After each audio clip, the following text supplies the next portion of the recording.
Well, still on politics, Kakamega Senator Cleophas Malala, a close ally of Amani National Congress party leader Musalia Mudavadi, says their One Kenya Alliance counterpart and KANU chairman Gideon Moi is the alliance's weakest link, insisting he should hastily make a decision on whether he was supporting them or supporting ODM leader Raila Odinga.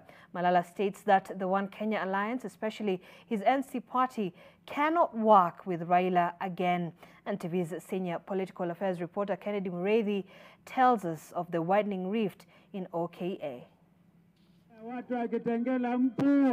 The One Kenya Alliance now appears to be an alliance of differing voices.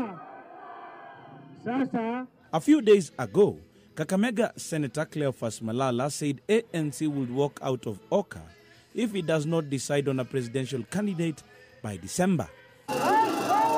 Today, he pointed a finger at KANU chairperson Gideon Moi for derailing the alliance's movement, owing to his links to ODM and ODM leader Raila Odinga. We are disappointed, and this must be said as One Kenya Alliance foot soldiers, when we see some of our principals having weak body language. Weak body language politically, meaning that sometimes they insinuate. Like recently you had Senator Gideon Moi trying to insinuate that we are working and you are going to work with Raila Odinga.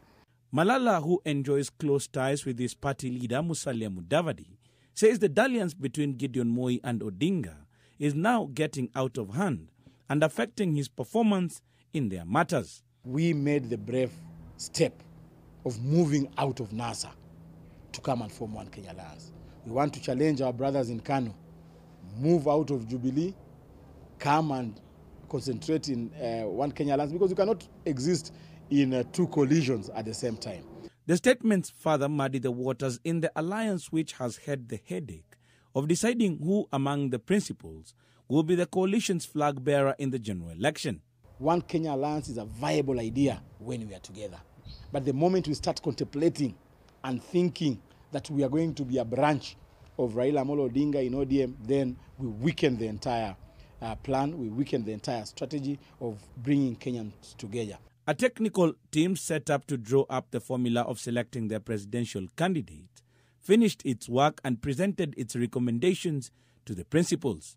But the process has been complicated by the hardline stance taken by Kalonzo and Mudavadi's teams. It's not an easy process, and I've maintained that we are not out of time, because even to submit the coalition documents, we still have up to next year. Mudavadi appeared to distance himself from Malala's sentiments, especially on the idea of ANC walking out of the alliance by December. Personally, I have not spoken to it. I know some of the members of OKA have made personal statements to that effect, but as an individual, I have not spoken. Malala seems to be leaving the door open for another coalition partner if the arrangement in the alliance does not work out.